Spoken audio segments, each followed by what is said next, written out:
occupent de ce fait naturellement les premiers rangs au Maroc, d'autres genres plus particuliers, s'ils ne sont pas tout à fait spécifiques au pays, sont employés pour la capture du gibier marin.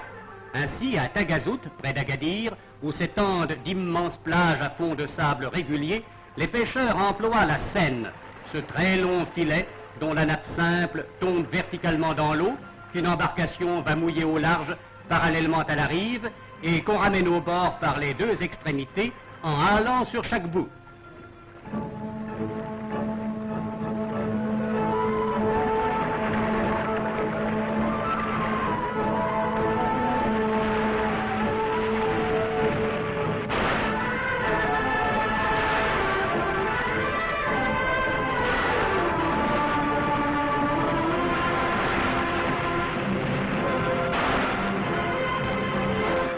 La pêche à la senne ramène surtout au Maroc les plantureuses ombrines qui naguère prenaient le chemin des villes à dos de chameau, mais qui maintenant sont conduites par camion jusqu'au marché ou jusqu'à la conserverie voisine.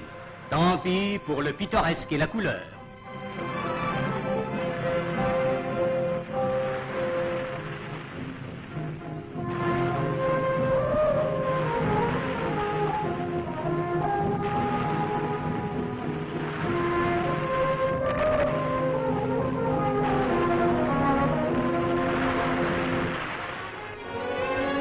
Comme pour les sardines, des conserveries se sont établies pour le traitement des poissons de grande taille.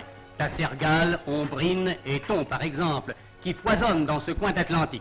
Infailliblement reviennent ici à l'esprit les analogies criantes avec l'abattoir. Ces gros poissons qu'on décapite à la chaîne, qu'on ouvre et qu'on tranche dans de vastes bâtiments modernes, rappellent immanquablement les images violentes et crues de boucherie. Boucherie marine qui donne son sens plein au développement de la pêche marocaine.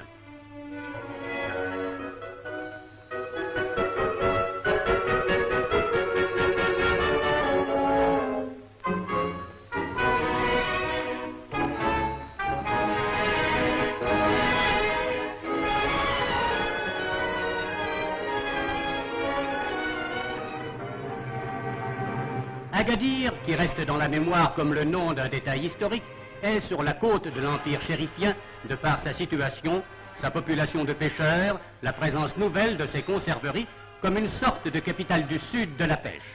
Elle détient aussi dans ses eaux l'une des deux madragues du Maroc.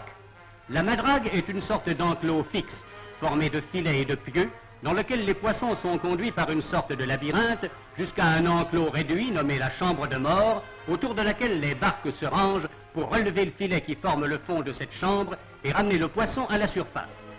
Cette pêche, bien que nouvelle au Maroc, était autrefois très courante en Méditerranée et sur les côtes atlantiques d'Espagne et du Portugal. Des deux madragues marocaines, celle d'Agadir capture surtout des tassergales, tandis que l'autre, à Port-Lyautey, est surtout hantée par les bancs de thon. Pêche brutale, pêche sauvage, où le poisson acculé ne peut que se débattre sans espoir.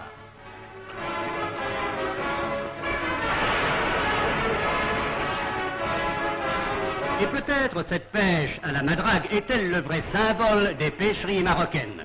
Sous un ciel de feu, sur une mer tiède, dans une frénésie de mouvements et de couleurs, et dans le miracle de l'abondance.